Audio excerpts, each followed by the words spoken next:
আসসালামু আলাইকুম রহমতুল্লাহি ওবরকাতুহু। সম্মানিত দর্শক, গ্রীষ্মের প্রচণ্ড তাপদাহ চলছে।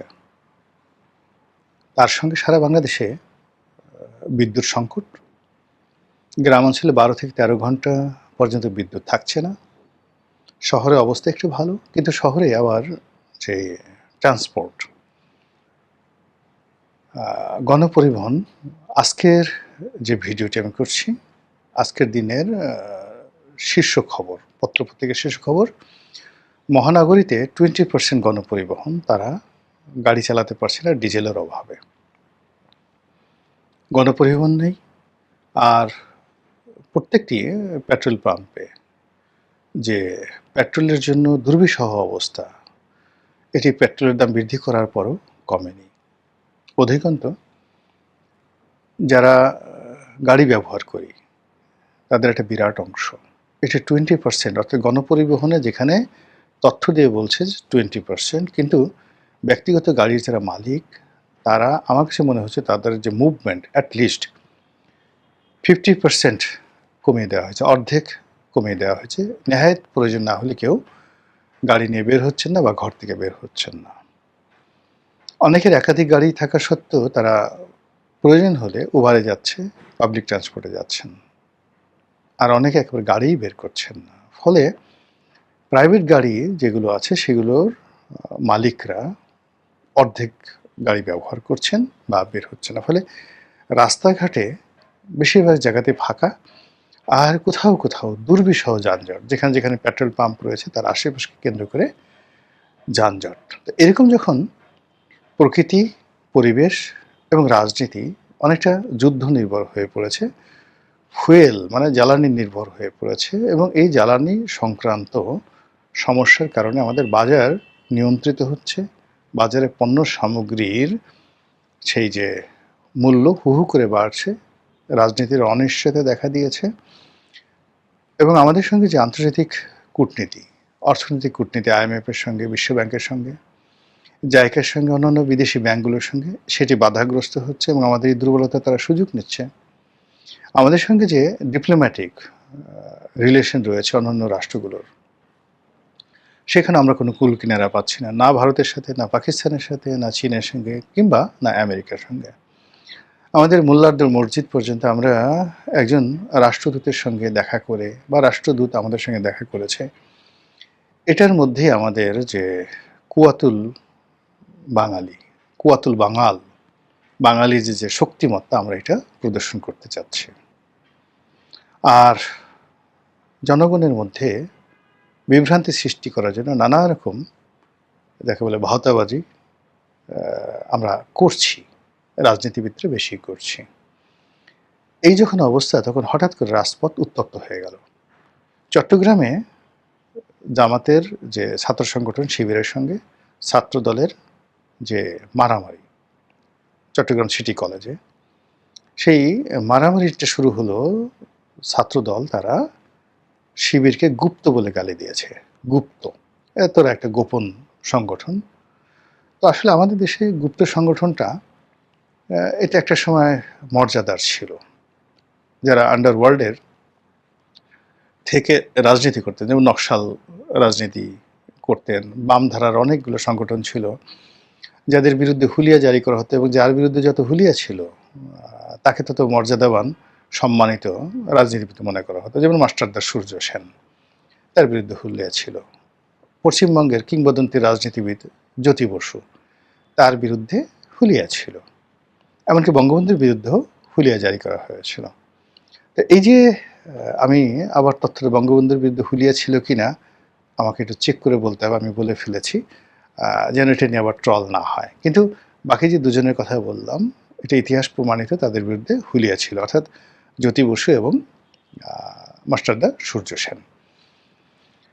তো এটাকে যে সময় গর্বের বিষয় মনে করতো, জনগণের স্বার্থে তারা পরিবার পরিজন সব কিছু ছেড়ে দিয়ে বনে জঙ্গলে বাস করতেন এবং রাজনীতি করতেন। তখন গুপ্ত রাজনীতির সম্মান ছিল। কিন্তু এখন গুপ্ত রাজনীতিটাকে বলা হয় যারা বেঈমান, এরা মুনাফেক, এরা প্রতারক, এরা ভণ্ড, এই চরিত্র যাদের রয়েছে তাদেরকে গুপ্ত সংগঠন বলা হয়। এগুলো একটা। তো সেইভাবে শিবিরকে, জামাতকে এই গত ২ বছর ধরে বিএনপিও গালাগাল করছে গুপ্ত, তারপরে মিডিয়াগুলোতে গালাগাল করছে গুপ্ত, আর বিএনপির যারা শীর্ষ নেতৃত্ব তারা তো সরাসরি মানে ট্রল করছে যে এরা হলো গুপ্ত। এখন এটা আসলে জামাত কোনো অবস্থাতে মানতে পারছেন না। তারা গোপনে বিএনপির মধ্যে মিশে গেছেন, গোপনে তারা আওয়ামী লীগের সঙ্গে মিশে গেছেন এবং তারা সফলতা অর্জন করেছেন। এটিকে তারা একটা ভিক্টরি মনে করেন। এটিকে তারা কোনো অবস্থাতেই এই গুপ্তর সঙ্গে মিলাতে চাচ্ছে না। তারা এটাকে একটা কৌশল মনে করছে যে এটা একটা রাজনীতির একটা কৌশল এবং এই কৌশল সবাই অর্জন করে। এটাকে আপনি গুপ্তচর বৃত্তি বলতে পারেন বা অন্য যেকোনো জিনিস বলতে পারেন। সেটা তারা এটাকে একটা ডিকশনারিতে বাংলাদেশের একটা নিউ ডাইমেনশন অফ পলিটিক্স হিসাবে পরিচয় করতে চাচ্ছে এবং তারা মনে করছে যে আমরা এই যে কৌশল অবলম্বন করেছি, এই কৌশলের কারণে আমরা বিজয়ী হয়েছি। শেখ হাসিনা রেজিমের শেষ হয়ে গেছে বা তাদের পতন হয়েছে, আর এই কারণে আমাদের কারণে আসলে বিএনপি ক্ষমতায় এসেছে, আমাদের কারণে এনসিপি তৈরি হয়েছে। পুরো we are the master plan, আমরা এই সব কিছু করেছি। আমরা ইউনুসকে এনেছি, আমরা আমেরিকাকে বাংলাদেশের ব্যাপারে ইনভলভ করেছি, আমরা ভারতকে নরম করেছি, আমরা চীনকে যা কিছু দেশি বিদেশি সব কিছু জামাত করেছে। এইরকম যখন তাদের একটা মনোভাব, তখন তারা ধরে নিয়েছিল ইনের জমানাতে যে তারাই ক্ষমতায় আসবে এবং এদেশে একটা ইসলামী এমিরেটস কায়েম হবে। কিন্তু পরবর্তীতে কিসে কি হয়ে গেল, হিসাব সব এলোমেলো হয়ে গেল। বিএনপি ক্ষমতায় এলো, তারেক রহমান সাহেব প্রধানমন্ত্রী হলেন, এটা জামাত তো আসলে মানতে পারছেন না। আর এই অবস্থাতে জামাতের মনে হলো যে আমাদের বাড়া ভাতে ছাই দেওয়া হয়েছে। ছাই দিয়েছে কে? বিএনপি দিয়েছে ছাই। তো যে বিএনপি তাদেরকে বাড়া ভাতে ছাই দিল, এখন সেই বিএনপি তাদেরকে গুপ্ত বলছে। এটা যতবার শুনছে ততবার তাদের মেজাজ গরম হচ্ছে এবং এই মেজাজ গরম থেকে চট্টগ্রামের সিটি কলেজে মারাত্মক মারামারি হলো, সারাদিন মারামারি হলো এবং এই মারামারির সময় যেটি হলো, কে বা কারা সেই শিবিরের এক কর্মীকে পিছন দিক থেকে চাপাতি বা রামদা দিয়ে কোপ দিয়ে তার পায়ের গোড়ালি কেটে ফেলা হলো। অতীতে জামাত শিবিরকে সবাই দায়ী করতো যে এরা রক কাটে এবং রক কাটার একটা নিয়ম আছে, তারা কৌশল আছে, সে কৌশল করে তারা রক কাটে। কিন্তু এইভাবে একেবারে হাতের কবজি মানে একটা কোপ দিয়ে মানে বিচ্ছিন্ন করে ফেলা, পায়ের গোড়ালি বিচ্ছিন্ন করে ফেলা এবং সেই ছবিগুলো বিভৎস দেশে আসছে, এটা দেখা যায় না। এই কাজগুলো চট্টগ্রামে রিসেন্টলি হলো এবং শিবির আক্রান্ত হলো, মানে শিবির এই কাজ করেনি, শিবিরের লোকে আক্রান্ত করেছে। কারা করেছে এখন এটা নিয়ে উত্তাল এবং ওটা নিয়ে চট্টগ্রামে মারামারি হওয়ার সঙ্গে সঙ্গে আবার ঢাকাও উত্তপ্ত। ঢাকা বিশ্ববিদ্যালয় সেই উত্তপ্ত ছিল সারা রাত, নানা রকমভাবে কথাবার্তা হচ্ছে এবং সবাই বলছে যে যেখানে যেখানে গুপ্ত দেখো সেখানে সেখানে থুথু মারো, থুথু মারো, এই ধরনের আওয়াজ তোলা হচ্ছে। আর এর অ্যাগেনস্টে মানে বিপরীতে জামাত এবং শিবিরে যারা লোকজন আছে তারাও অকথ্য ভাষায় একেবারে প্রধানমন্ত্রী থেকে শুরু করে বিএনপির যারা কর্তা ব্যক্তি তাদেরকে গালাগাল করছে। তারা বিভিন্ন স্লোগান দিচ্ছে, বিভিন্ন জায়গায় লেখালেখি করছে এবং এই যে প্রকৃতির এই বিরূপ পরিবেশে রাজপথ যেভাবে ছাত্রদল এবং ছাত্র শিবিরের কর্মকাণ্ডের মাধ্যমে উত্তপ্ত হয়ে গেল, এটা যদি সরকার শক্ত হাতে দমন না করে, রাজনৈতিক দলগুলো নেগোসিয়েশন না করে, আইনশৃঙ্খলা রক্ষাকারী বাহিনী এখানে যদি ন্যায় বিচার প্রতিষ্ঠা না করে, তাহলে এই প্রকৃতির যে বিরূপ সময় যখন এমনিতেই অন্তত 10টা সমস্যা, গুনে গুনে 10টা সমস্যা এমনভাবে বাড়ছে যা কিনা আমাদেরকে দুর্ভিক্ষের দিকে নিয়ে যাচ্ছে, যা কিনা আমাদের দারিদ্র্যের দিকে নিয়ে যাচ্ছে, যা কিনা আমাদের সামাজিক আনরেস্ট এর দিকে নিয়ে যাচ্ছে, অস্থিরতার দিকে নিয়ে যাচ্ছে, যা কিনা আমাদের রাষ্ট্রকে দেউলিয়াত্বের দিকে নিয়ে যাচ্ছে। এই সমস্যাগুলোর মধ্যে যদি আমরা ছোটোখাটো বিষয়গুলো নিয়ে, গুপ্ত নিয়ে, সুপ্ত নিয়ে ঝগড়া করি, বিপদ করি, মারামারি করি, কাটাকাটি করি, এটা এই রাষ্ট্র বহন করতে পারবে না এবং এই মুহূর্তে না। 2 নম্বর হলো যে জামাত এবং বিএনপির সাথে তো আসলে দীর্ঘদিনের বন্ধুত্ব ছিল।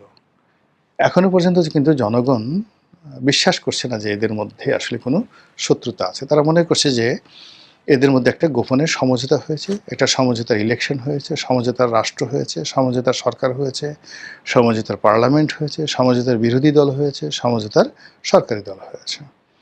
আর জনগণ যেন এই কথাগুলো বলতে না পারে, গৃহপালিত বিরোধী দল বলতে না পারে, গৃহপালিত সরকারি দল বলতে না পারে, সমঝোতা সরকারি দল বলতে না পারে, আমেরিকার যাকে বলা হয় মদতপুষ্ট সরকার বলতে না পারে, ভারতের মদতপুষ্ট সরকার বলতে না পারে, ইউটিউবে যেন বিভিন্ন লোক গালাগালি করতে না পারে। এই জন্য সামথিং ইজ হ্যাপেনিং, কিছু কিছু ঘটনা ঘটছে, একথা মানুষ সন্দেহ করছে বা বলার চেষ্টা করছে। তো সেই কথাগুলোকে ধামাচাপা দেওয়ার জন্য অনেকে মনে করছে যে রাজপথ উত্তপ্ত করার চেষ্টা করছে, বা জামাতের নেতৃত্বে যে 11 দল তারা জুলাই সনদ নিয়ে মাঠ ঘোলা করার চেষ্টা করছে, খুব হুঙ্কার ধামকার দিচ্ছে, রাস্তায় নেমে এসে সরকারকে মানে এই দাবি দাওয়া মেনে নিতে বাধ্য করা হচ্ছে। আবার সরকারও তাদেরকে নিয়ে বিভিন্ন রকম উস্কানিমূলক কথাবার্তা বলছে, তারপরে জুলাই সনদের পক্ষে নানা রকম বিবৃতি তৈরি করছে। পুরো জিনিসগুলোই মানে লোকজন, সাধারণ মানুষ কি মনে করছে বড় ব্যাপার নয়, কিন্তু যারা একটু চিন্তাশীল তারা মনে করছে এগুলো হয়তো সাজানো। আমার এখানে ব্যক্তিগতভাবে কোনো অভিমত নেই। আমি জামাতের পক্ষেও বলবো না, সরকারের পক্ষেও বলবো না। আমি শুধুমাত্র এই ঘটনাগুলো বললাম যে এই ঘটনাগুলো ঘটছে। কিন্তু যেটা আমি বলতে চাই দ্ব্যর্থহীনভাবে, সেটি হলো যে যদি সাজানো কোনো নাটক হয়, পুতুল নাচের মতো কোনো ঘটনা হয়, এবং সেই ঘটনা নিয়ে যখন অনার সৃষ্টি তৈরি হয়, সেই অনার সৃষ্টি শত্রুতা কিন্তু সাধারণ শত্রুতার চেয়ে মারাত্মক হয়। অভিনয় করতে করতে যদি কেউ দ্বন্দ্ব এবং সংঘাতে জড়িয়ে যায়, সেই দ্বন্দ্ব এবং সংঘাতের যে ক্ষয়ক্ষতি এবং পরিণাম, নর্মালি আপনি যখন সিদ্ধান্ত নিয়ে আমার সঙ্গে মারামারি করবেন, প্ল্যান করে মারামারি করবেন, তখন আমি এবং আপনি, আমাদের শরীর, আমাদের মন, আমাদের মস্তিষ্ক সর্বোচ্চ সতর্কতায় থাকে to get the highest benefit, নিজেকে জেতানোর জন্য, প্রতিপক্ষকে পরাজিত করার জন্য।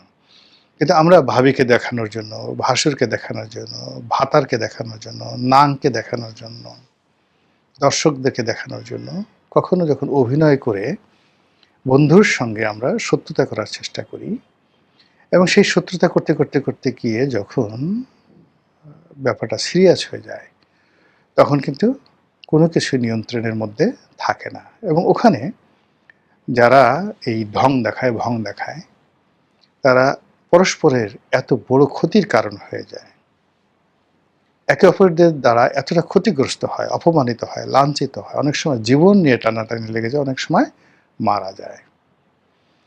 এবং এইগুলো এতটা মারাত্মক আকার ধারণ করে, যার একটা অনবদ্য দৃশ্য, বিয়োগাত্মক, যেটা বলে one of the greatest tragedy ever made in the history, the literature, সেটা হলো শাহনামা, মহাকবি ফেরদৌসির শাহনামা। শাহনামাতে অসংখ্য গল্প আছে, সেই গল্পের মধ্যে সোরাব এবং রুস্তম, এই গল্পটি আপনারা জানেন। তো সেই সোরাব রুস্তমের ঘটনায়, যে সোরাব জানতেন রুস্তম তার পিতা, কিন্তু রুস্তম জানতেন না সোরাব তার সন্তান। যুদ্ধ শুরু হলো, এবং যে ঘটনাটা ঘটলো, পিতার হাতে পুত্র নিহত হয়ে গেল। আমরা শৈশবে এই সোরাব রুস্তমের কাহিনী পড়েছি। আরব্য সাহিত্যে, পারসিক সাহিত্যে বা ইংরেজি সাহিত্যে এটা যত সুন্দর করে বর্ণনা করা হয়েছে, আমরা বাংলাতে অত সুন্দর করে ওই হৃদয় বিদারক কাহিনী বর্ণনা করতে পারিনি। ফলে আমরা ওটার মর্মার্থ এখনো বুঝতে পারি না।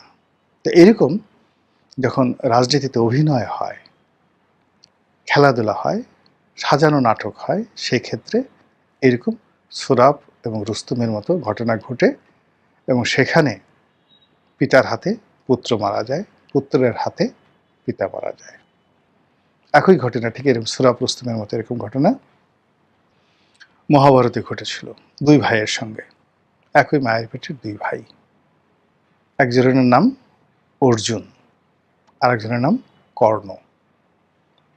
দুজনের মায়ের নাম হলো কুন্তি। রবীন্দ্রনাথের একটা বিখ্যাত কবিতা আছে, কর্ণ কুন্তি সংবাদ, পড়ে দেখবেন। অর্জুন জানতেন না কর্ণ তার ভাই, কিন্তু কর্ণকে জানিয়ে দেওয়া হয়েছিল, তার মা বলেছিল যে অর্জুন তোমার ভাই, তুমি বড় ভাই, অর্জুন তোমার ছোট ভাই। তো সেই দৃশ্যে কর্ণের যে মর্মান্তিক মৃত্যু, সেটা মহাভারতে যেভাবে ফুটিয়ে তোলা হয়েছে, সেই দৃশ্য যেন ২০২৬ সনের এই গ্রীষ্মকালে প্রকৃতির এই বিরূপ সময় আমাদের ভাগ্যে না ঘটে, মহান আল্লাহর কাছে সেই ব্যাপারে পানাহা চাই। আসসালামু আলাইকুম রহমতুল্লাহি ওয়া বারাকাতুহু।